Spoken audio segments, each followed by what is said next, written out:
परमात्म्याचं दर्शन होऊ शकत जगाची वेळे न दिसे तुका म्हणे ऐसे तो त्रुटी शकत याच्यामध्ये तुमचा वेळ बसणार नाही तिथं तुम्ही तुमची हुशारी दाखवली नाही वैष्णवाची तुझ मोक्षाचा एकांत म्हणून सद्गुरु चरणी एकांतात बसून हे वर्म बोलायचं असतं का अनुभवाचं असतं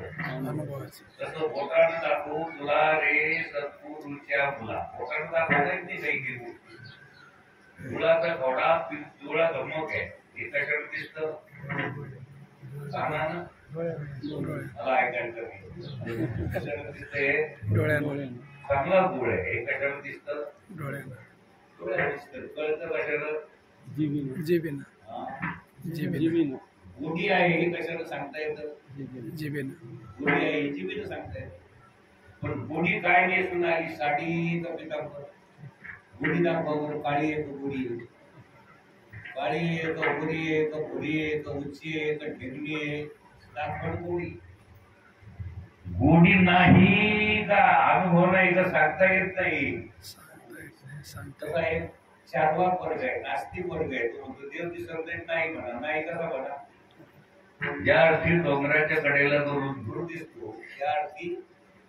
यत्र यत्र धुमा यत्र यत्र जिथे जिथे गुरु दिसतो तिथे तिथे अर्थी आहे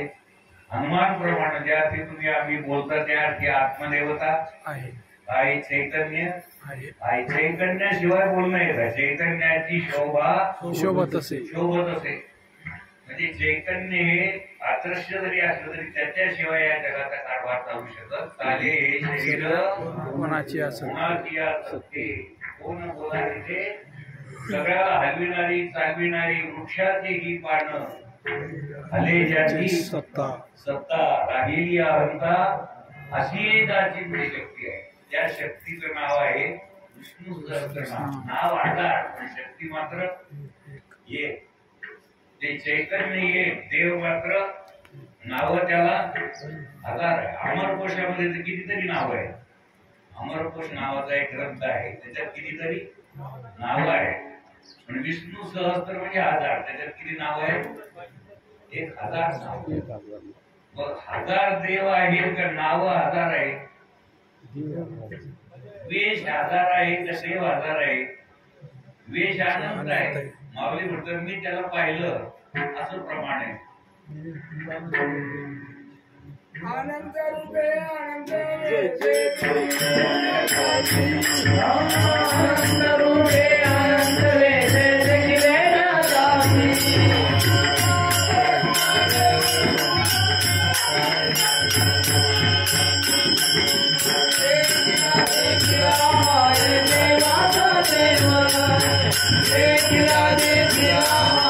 देवा